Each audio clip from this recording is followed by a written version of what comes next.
Hello, everybody. They really got a full house today, huh? Well, all I want for Christmas is to take your questions. But first, let me say a little bit about this year. In last year's final press conference, I said that 2014 would be a year of action and would be a breakthrough year for America. And it has been. Yes, there were crises that we had to tackle around the world, many that were unanticipated. We have more work to do to make sure our economy, our justice system, and our government work not just for the few, but for the many. But there is no doubt that we can enter into the new year with renewed confidence that America is making significant strides where it counts. The steps that we took early on to rescue our economy and rebuild it on a new foundation helped make 2014 the strongest year for job growth since the 1990s. All told, over a 57-month streak, our businesses have created nearly 11 million new jobs. Almost all of the job growth that we've seen have been in full-time positions. Much of the recent pickup in job growth has been in higher-paying industries. And in a hopeful sign for middle-class families, wages are on the rise again. Our investments in American manufacturing have helped fuel its best stretch of job growth also since the 1990s. America is now the #1 producer of oil, the #1 producer of natural gas. We're saving drivers about 70 cents a gallon at the pump over last Christmas. And effectively, today, our rescue of the auto industry is officially over. We've now repaid taxpayers every dime and more of what my administration committed, and the American auto industry is on track for its strongest year since 2005. And we've created about 500,000 new jobs in the auto industry alone. Thanks to the Affordable Care Act, about 10 million Americans have gained health insurance just this past year. Enrollment is beginning to pick up again during the open enrollment period. The uninsured rate is at a near record low. Since the law passed, the price of health care has risen at its slowest rate in about 50 years. And we've cut our deficits by about 2/3 since I took office, bringing them to below their 40-year average. Meanwhile, around the world, America's leading. We're leading the coalition to degrade and ultimately destroy ISIL, a coalition that includes Arab partners. We're leading the international community to check Russian aggression in Ukraine. We are leading the global fight to combat Ebola in West Africa.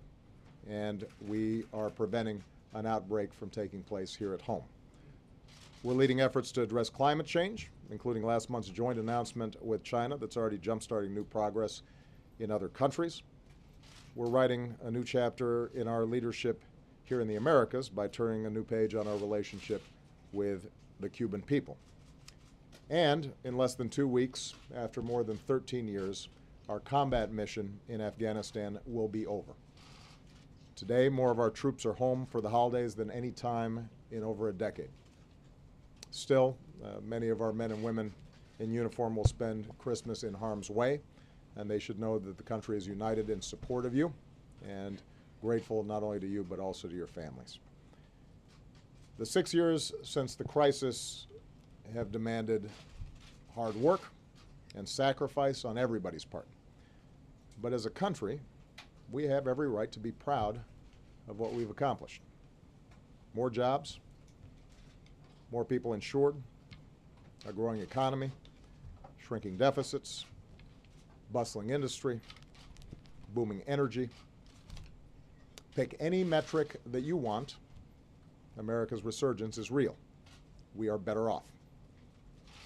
I've always said that recovering from the crisis of 2008 was our first order of business. And on that business, America's outperformed all of our other competitors. Over the past 4 years, we've put more people back to work than all other advanced economies combined. We've now come to a point where we have the chance to reverse an even deeper problem, the decades-long erosion of middle-class jobs and incomes, and to make sure that the middle class is the engine that powers our prosperity for decades to come. But to do that, we're going to have to make some smart choices. We've got to make the right choices. We're going to have to invest in the things that secure even faster growth in higher paying jobs for more Americans. And I'm being absolutely sincere when I say I want to work with this new Congress to get things done, to make those investments, to make sure the government's working better and smarter. We're going to disagree on some things, but there are going to be areas of agreement, and we've got to be able to make that happen, and that's going to involve compromise every once in a while, and we saw during this lame duck period that perhaps that spirit of compromise may be coming to the fore. In terms of my own job, I'm energized. I'm excited about the prospects for the next couple of years, and I'm certainly not going to be stopping for a minute in the effort to make life better for ordinary Americans. Because thanks to their efforts, we really do have a new foundation that's been laid. We are better positioned than we have been in a very long time. A new future is ready to be written. We've set the stage for this American moment, and I'm going to spend every minute of my last 2 years making sure that we seize it. My presidency is entering the fourth quarter. Interesting stuff happens in the fourth quarter, and I'm looking forward to it. But you know, going into the fourth quarter, you usually get a timeout. I'm now looking forward to a quiet timeout, Christmas with my family.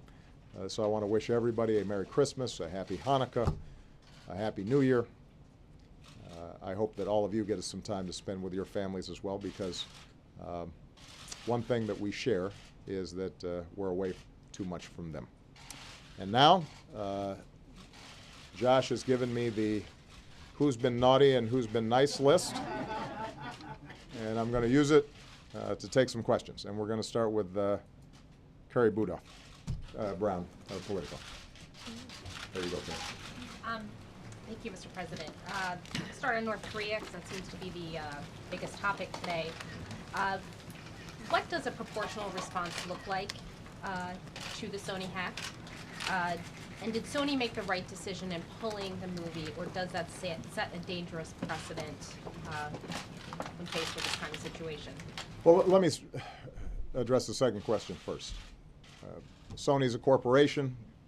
It suffered significant damage. There were threats against its employees. I am sympathetic to the concerns that they faced. Having said all that, yes, I think they made a mistake.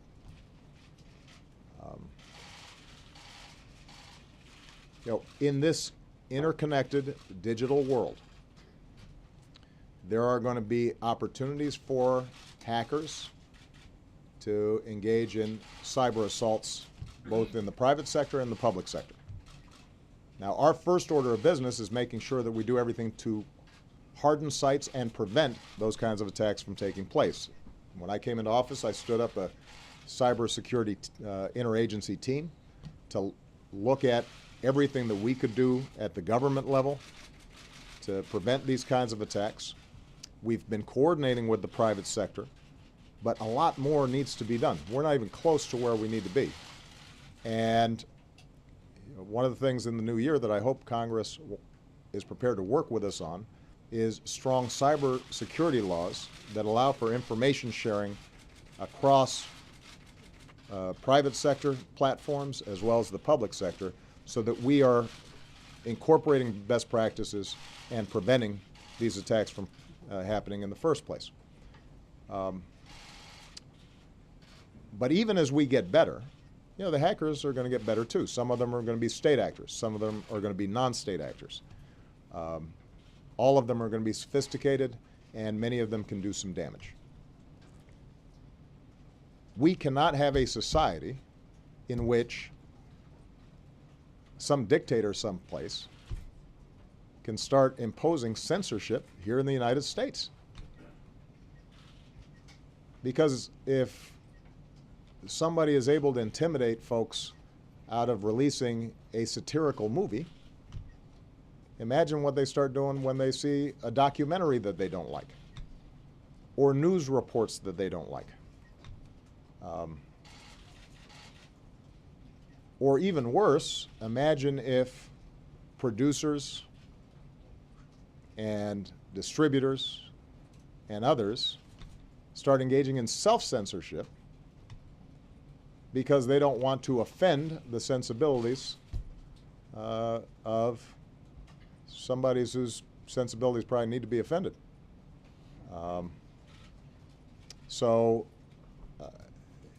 That's not who we are.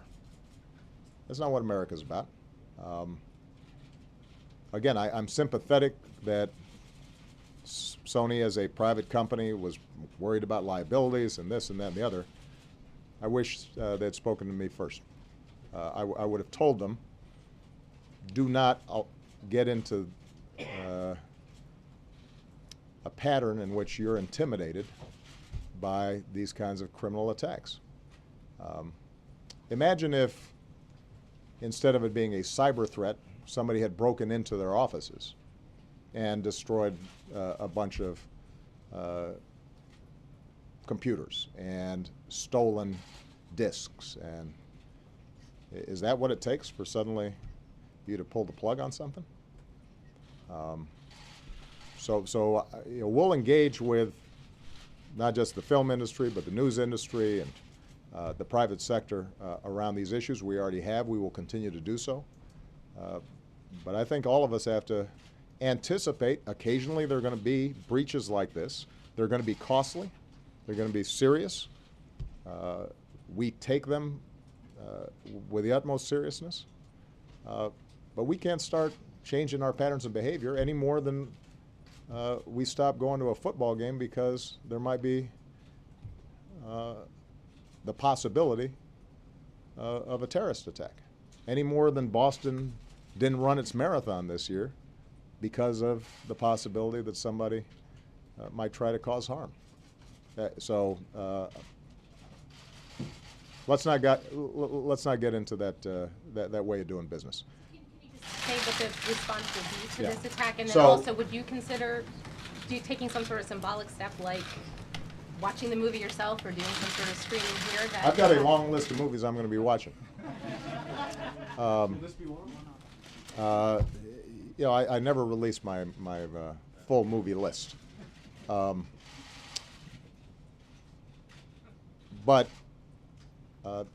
let's talk of the specifics of what we now know. The FBI announced today that, and we can confirm that North Korea engaged in this attack. I think it says something interesting about North Korea that they decided to have the state mount an all-out assault on a movie studio because of a satirical movie starring Seth Rogen and James Flacco. I love Seth, and I love James, but the notion that that was a threat to them, I think, gives you some sense of the kind of regime we're talking about here. They caused a lot of damage, and we will respond. We will respond proportionally, and we'll respond in a place and time and manner that we choose. It's not something that I will announce here today at a press conference. More broadly, though, this points to the need for us to work with the international community to start setting up some very clear rules of the road in terms of how the internet and cyber operates. Right now, it's sort of the Wild West. And part of the problem is you've got weak states that can engage in these kinds of attacks. You've got non-state actors that can do enormous damage. That's part of what makes this issue of cybersecurity so urgent. Again, this is part of the reason why it's going to be so important for Congress to work with us and get an actual bill passed that allows for the kind of information sharing we need. Because if we don't put in place the kind of architecture that can prevent these attacks from taking place, this is not just going to be affecting movies. This is going to be affecting our entire economy in ways that are extraordinarily significant. And by the way, I hear you're moving to Europe. Where are you going to be? Brussels. Brussels. Yes. Helping Politico start a new Excellent. publication. Well, congratulations. I've been covering you since the beginning, so. Well, I think It's been a long road. I think there's no doubt that what Belgium needs is a version of Politico.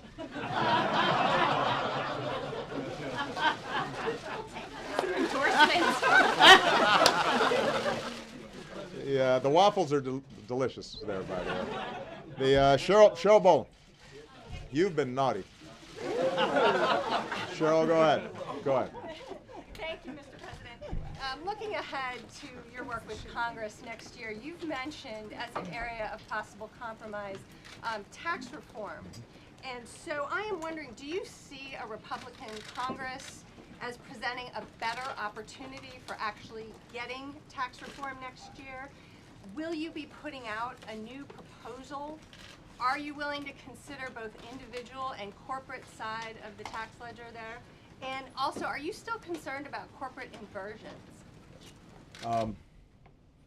I think an all-Democratic Congress would have provided an even better opportunity for tax reform, but I think talking to Speaker Boehner and Leader McConnell, that they are serious about wanting to get some things done. The tax area is one area where we can get things done. And I think in the coming weeks leading up to the State of the Union, there will be some conversations at the staff levels about what principles each side are looking at. I can tell you broadly what I'd like to see. I'd like to see more simplicity in the system. I'd like to see more fairness in the system. With respect to the corporate tax reform issue, we know that there are companies that are paying the full freight, 35% higher than just about any other company on earth if you're paying 35%. And then there are other companies that are paying zero because they've got better accountants or lawyers. That's not fair. There are companies that are parking money outside the country because of tax avoidance. We think that it's important that everybody pays something if, in fact, they are effectively headquartered in the United States. In terms of corporate inversion, those are situations where companies really are headquartered here, but on paper switch their headquarters to see if they can avoid paying their fair share of taxes. I think that needs to be fixed. So fairness, everybody paying their fair share, everybody taking responsibility, I think is going to be very important. Some of those principles, I've heard Republicans say they share. How we do that, the devil's in the details. And I'll be interested in seeing what they want to move forward. I'm going to make sure that we put forward some pretty specific proposals, building on what we've already put forward. One other element of this that I think is important is, and I've been on this hobby horse now for 6 years, bless you. We've got a lot of infrastructure we got to rebuild in this country if we're going to be competitive. Roads, bridges, ports, airports, electrical grids, water systems, sewage systems. We are way behind. And early on, we indicated that there is a way of us potentially doing corporate tax reform, lowering rates, eliminating loopholes so everybody's paying their fair share, and during that transition also providing a mechanism where we can get some infrastructure built. I'd like to see us work on that issue as well. Historically, obviously, infrastructure has not been a Democratic or a Republican issue, and I'd like to see if we can return to that tradition. Julie Pace. Thank you, Mr. President. I wanted to ask about Cuba. What would you say to dissidents or democracy advocates inside Cuba who fear that the policy changes you announced this week could give the Castro regime economic benefits without having to address human rights or their political system? When your administration was lifting sanctions on Myanmar, you sought commitments of reform. Why not do the same with Cuba? And if I could just follow up on North Korea, do you have any indication that North Korea was acting in conjunction with another country, perhaps China? We've got no indication that North Korea was acting in conjunction with another country. With respect to Cuba, we are glad that the Cuban government has released slightly over 50 dissidents, that they're going to be allowing the International Committee of the Red Cross and the United Nations human rights agencies to operate more freely inside of Cuba and monitor what is taking place. I share the concerns of dissidents there and human rights activists that this is still a regime that represses its people. And as I said when I made the announcement, I don't anticipate overnight changes. But what I know deep in my bones is that if you've done the same thing for 50 years and nothing's changed, you should try something different if you want a different outcome. And this gives us an opportunity for a different outcome, because suddenly Cuba is open to the world in ways that it has not been before. It's open to Americans traveling there in ways that it hasn't been before. It's open to church groups visiting their fellow believers inside of Cuba in ways they haven't been before. It offers the prospect of telecommunications and the internet being more widely available in Cuba in ways that it hasn't been before. And over time, that chips away at this hermetically sealed society, and I believe offers the best prospect then of leading to greater freedom, greater self-determination on the part of the Cuban people. I think it'll happen in fits and starts. But through engagement, we have a better chance of bringing about change than we would have otherwise. Okay? Do you have a goal for where you see Cuba being at the end of your presidency? I think it'd be unrealistic for me to map out exactly where Cuba will be. But change is going to come to Cuba. It has to. They've got an economy that doesn't work. They've been reliant for years, first on subsidies from the Soviet Union, then on subsidies from Venezuela. Those can't be sustained. And the more the Cuban people see what's possible, the more interested they are going to be in change. But how societies change is country specific, it's culturally specific. It could happen fast, it could happen slower than I'd like, but it's going to happen, and I think this change of policy is going to advance that. Leslie Clark. Thank you, President. I had a number of questions on Cuba as well. Okay. Appreciate that. I wanted to Do see I have to write all these down? How many? No. A number sounded intimidating. Quick as I can. Okay. I wanted to see if you got any assurances from the Cuban government that it would not revert to the same sort of sabotage the deal as it has in the past when past presidents have made similar overtures to the government. Meaning, be specific, what do you mean? When the Clinton administration made some overtures, they shot down planes, they sort of had this pattern of doing provocative Okay. So provocative just events. General provocative activity. Provocative activities All right. anytime the U.S. has sort of reached out a hand to them. Okay. I wanted to see what is your knowledge of whether Fidel Castro, did he have any role in the talks? Did you talk, when you talked to President Castro, Raul Castro, did Fidel Castro's name come up, or did you ask about him? How's he doing? People haven't seen him in a while. Given the deep opposition from some Republicans in Congress to lifting the embargo, to an embassy, to any of the changes that you're doing, are you going to personally get involved in terms of talking to them about efforts that they want to do to block money on a new embassy? All right, Leslie, I think I'm going to cut you off here. This is taking up a lot of time. Okay, all right. All right. And, So, with respect to sabotage, I mean, my understanding of the history, for example, the plane being shot down, it's not clear that that was the Cuban government purposely trying to undermine overtures by the Clinton administration. It was a tragic circumstance that ended up collapsing talks that had begun to take place. I haven't seen a historical record that suggests that they shot the plane down specifically in order to undermine overtures by the Clinton government. I think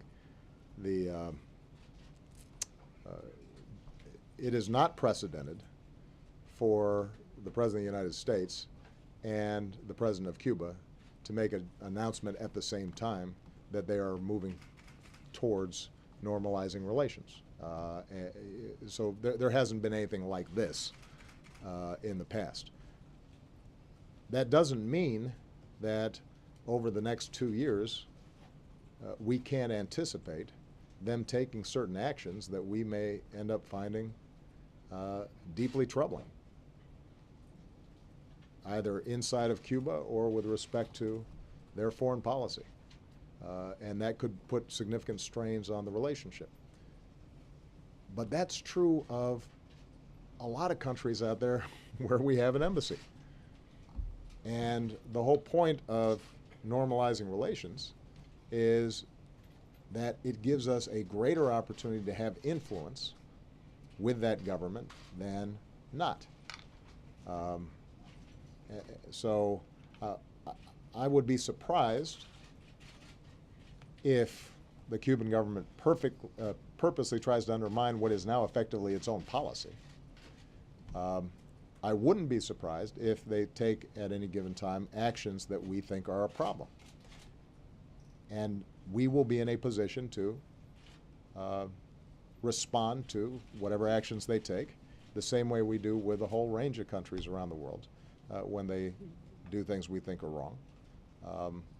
But the point is that we will be in a better position, I think, to actually have some influence. And there may be carrots as well as sticks that we can then apply.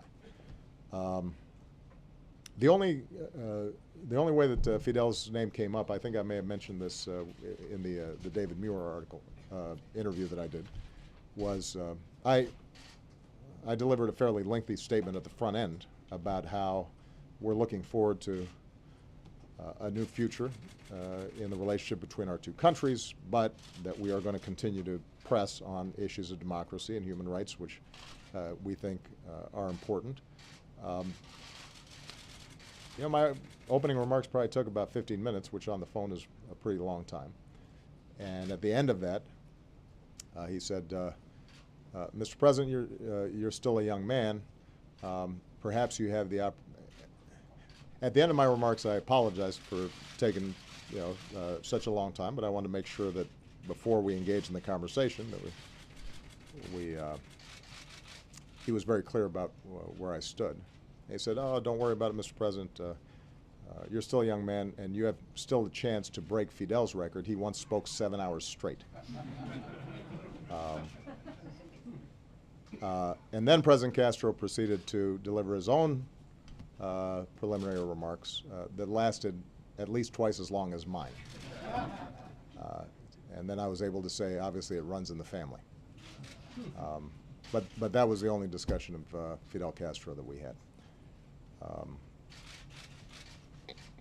I sort of forgot all the other questions. I have a few more. How personally involved are you going to get in Well, with respect to Congress, we cannot unilaterally bring down the embargo. That's codified in the Libertad Act. And what I do think is going to happen, though, is there's going to be a process where Congress digests it. There are bipartisan supporters of our new approach. There are bipartisan detractors of this new approach. People will see how the actions we take unfold. And I think there's going to be a healthy debate inside of Congress. And I will certainly weigh in. I think that ultimately we need to go ahead and pull down the embargo, which I think has been self-defeating in advancing the aims that we're interested in. But I don't anticipate that happens right away. I think people are going to want to see how does this move forward before there's any serious debate about whether or not we would make major shifts in the embargo. All right, Roberta Rampton. There you go. I wanted to follow on that by asking, under what conditions would you meet with President Castro in Havana? Would you have certain preconditions that you would want to see met before doing that? And on the hack, I know that you said that you're not going to announce your response, but can you say whether you're considering additional economic or financial sanctions on North Korea? Can you rule out the use of military force or some kind of cyber hit of your own? I think I'm going to leave it where I left it, which is we just confirmed that it was North Korea. We have been working up a range of options. They will be presented to me. I will make a decision on those based on what I believe is proportional and appropriate to the nature of this crime. With respect to Cuba, we're not at a stage here where me visiting Cuba or President Castro coming to the United States is in the cards. I don't know how this relationship will develop over the next several years. I'm a fairly young man, so I imagine that at some point in my life I will have the opportunity to visit Cuba and enjoy interacting with the Cuban people. But there's nothing specific where we're trying to target some sort of visit on my part. Colleen McCain-Nelson. Thank you, Mr. President. There you are. You spoke earlier about 2014 being a breakthrough year, and you ended the year with executive actions on Cuba and immigration and climate change. But you didn't make much progress this year on your legislative agenda, and some Republican lawmakers have said they're less inclined to work with you if you pursue executive actions so aggressively.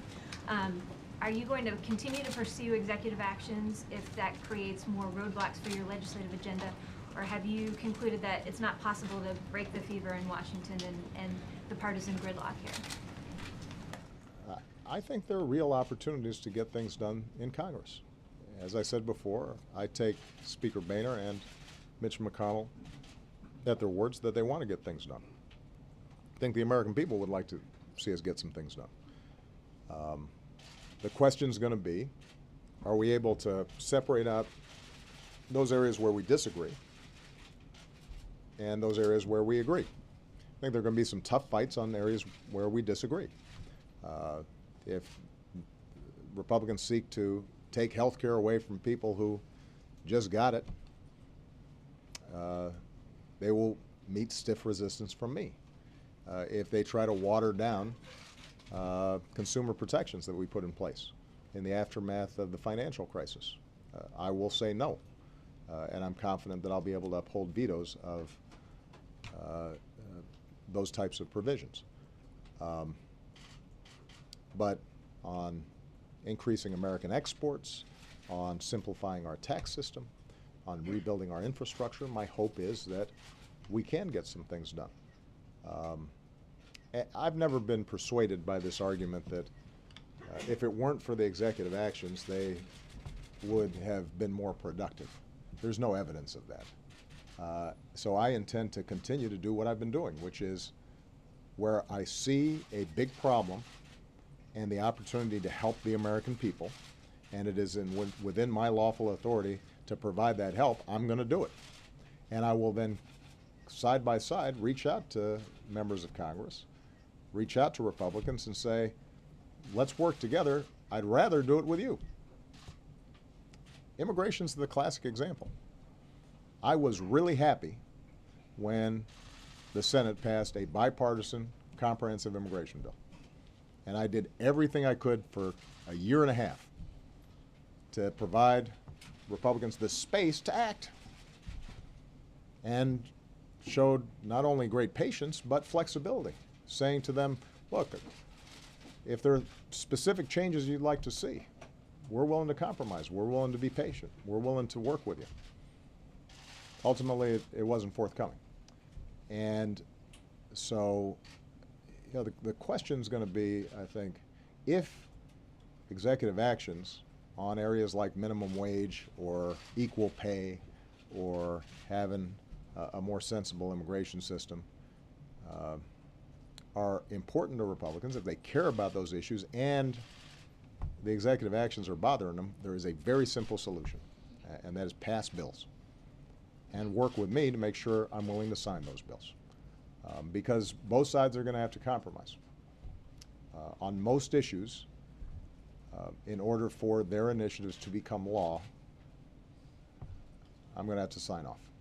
And that means they have to take into account the issues that I care about, just as I'm going to have to take into account the issues that they care about. All right. I think this is going to be our last question. Juliet Alsprin. There you go. Thanks so much. So one of the first bills that Mitch McConnell said he will send to you is one that would authorize the construction of the Keystone XL pipeline. Right.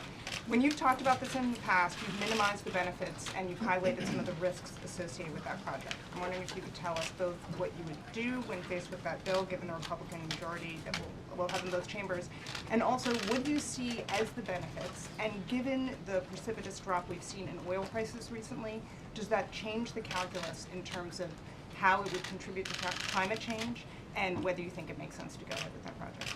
Well, I don't think I've minimized the benefits. I think I've described the benefits.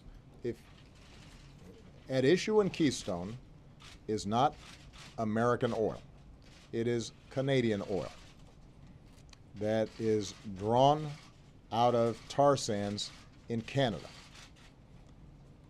That oil currently is being shipped out through rail or trucks, and it would save Canadian oil companies and the Canadian oil industry an enormous amount of money if they could simply pipe it all the way through the United States down to the Gulf. Once that oil gets to the Gulf, it is then entering into the world market, and it would be sold all around the world. So there's no, I won't say no. There is very little impact, nominal impact, on U.S. gas prices, what the average American consumer cares about, by having this pipeline come through. And sometimes the way this gets sold is, let's get this oil and it's going to come here, and the implication is that that's going to lower gas prices here in the United States. It's not. There's a global oil market. It's very good for Canadian oil companies, and it's good for the Canadian oil industry, but it's not going to be a huge benefit to U.S. consumers. It's not even going to be a nominal benefit to U.S. consumers. Now, the construction of the pipeline itself will create probably a couple thousand jobs. Those are temporary jobs until the construction actually happens. There's probably some additional jobs that can be created in the refining process down in the Gulf. Those aren't, completely insignificant. It's just like any other project. But when you consider what we could be doing if we were rebuilding our roads and bridges around the country, something that Congress could authorize, we could probably create hundreds of thousands of jobs or 1 million jobs. So if that's the argument, there are a lot of more direct ways to create well-paying American construction jobs. And then with respect to the costs, all I've said is that I want to make sure that if in fact this project goes forward, that it's not adding to the problem of climate change, which I think is very serious and does impose serious costs on the American people. Some of them long-term, but significant costs nonetheless. If we've got more flooding, more wildfires, more drought, there are direct economic impacts on that. And as we're now rebuilding after Sandy, for example, we're having to consider how do we increase preparedness and how we structure infrastructure and housing and so forth along the Jersey Shore. That's an example of the kind of costs that are imposed, and you can put a dollar figure on it. So In terms of process, you've got a Nebraska judge that's still determining whether or not the new path for this pipeline is appropriate. Once that is resolved, then the State Department will have all the information it needs to make its decision. But I've just tried to give this perspective because I think that there's been this tendency to really hype this thing as some magic formula and to what ails the U.S. economy, and it's hard to see on paper where exactly they're getting that information from. In terms of oil prices and how it impacts the decision, I think that it won't have a significant impact, except perhaps in the minds of folks when gas prices are lower, maybe they're more less susceptible to the argument that this is the answer to lowering gas prices. But it was never going to be the answer to lowering gas prices because the oil that would be piped through the Keystone Pipeline would go into the world market, and that's what determines oil prices ultimately. In terms of Congress forcing your hand on this, is this something where you clearly say you're not going to let Congress force your hand on whether to approve or disapprove this permit? I'll see what they do. Yeah, we'll take that up in the new year. All right. Any New Year's resolutions? I'll ask. April, go ahead, April. Thank you. Go ahead. Thank you, Mr. President. Last question, I guess. Mr. President, 6 years ago this month, I asked you what was the state of Black America in the Oval Office, and you said it was the best of times and the worst of times.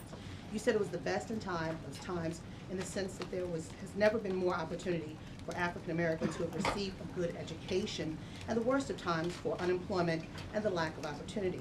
Well, ending 2014, what is the state of Black America as we talk about those issues, as well as race relations in this country?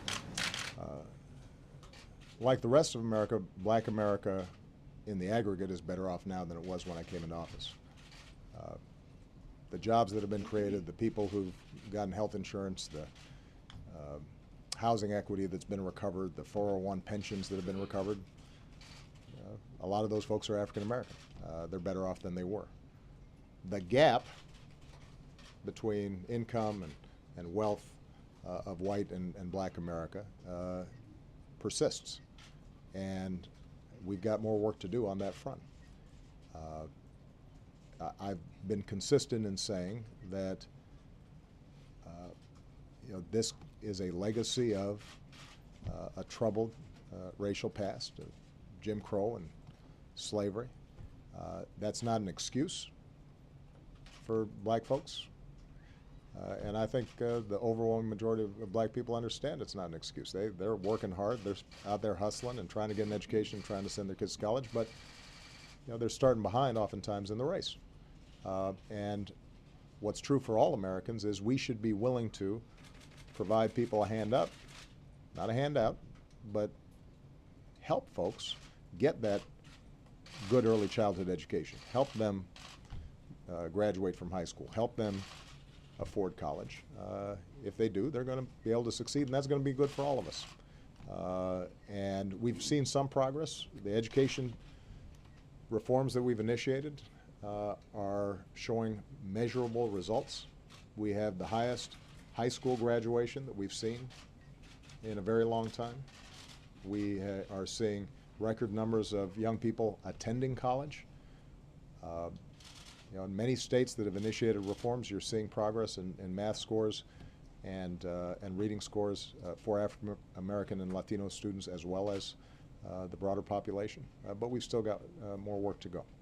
Now, obviously, how we're thinking about race relations right now has been colored by Ferguson, the Garner case in New York, a growing awareness in the broader population of what I think many communities of color have understood for some time, and that is that there are specific instances, at least, where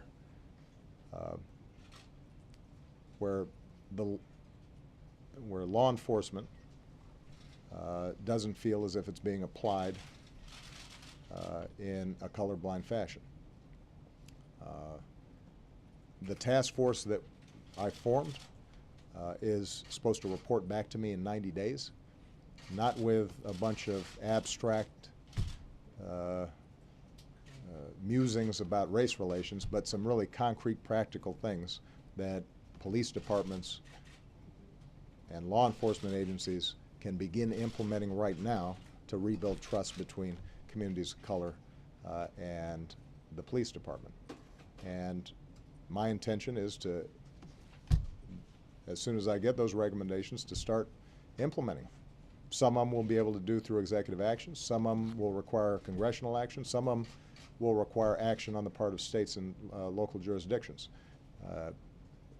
But I actually think it's been a healthy conversation that we've had.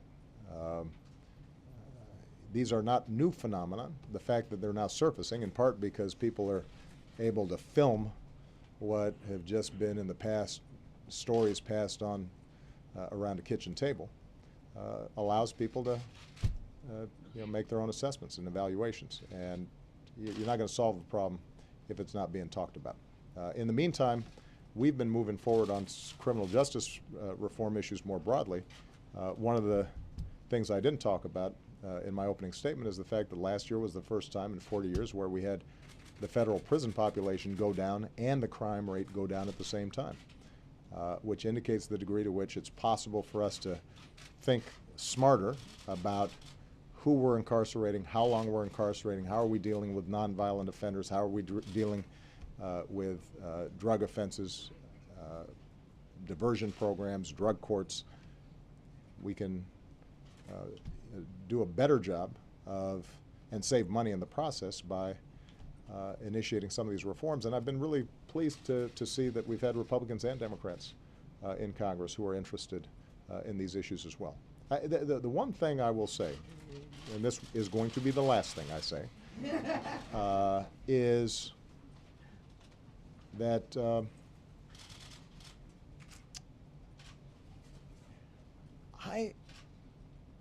one of the great things about this job is you get to know the American people. I mean, you meet folks from every walk of life and every region of the country and every race and every faith. And what I don't think is always captured in our political debates is the vast majority of people are just trying to do the right thing. And people are basically good and have good intentions. Sometimes our institutions and our systems don't work as well as they should. Sometimes, you've got a police department that has gotten into bad habits over a period of time and hasn't maybe surfaced some hidden biases that we all carry around. But if you offer practical solutions, I think people want to fix these problems. This isn't a situation where people feel good seeing somebody choked and dying. I think that troubles everybody. So there's an opportunity of all of us to come together and to take a practical approach to these problems. And I guess that's my general theme for the end of the year, which is we've gone through difficult times. It is your job, press corps, to report on all the mistakes that are made and all the bad things that happen and the crises that look like they're popping, and I understand that. But through persistent effort and faith in the American people, things get better. The economy's gotten better. Our ability to generate clean energy has gotten better. We know more about how to educate our kids. We solve problems. Ebola is a real crisis. You get a mistake in the first case because it's not something that's been seen before. We fix it. You have some unaccompanied children who spike at a border, and it may not get fixed in the time frame of the news cycle, but it gets fixed. And you know, part of what I hope, as we reflect on the new year, this should generate is some confidence. America knows how to solve problems, and when we work together, we can't be stopped. And now I'm going to go on vacation. Mele Kaliki Maka, everybody. Mahalo. Thank you, everybody.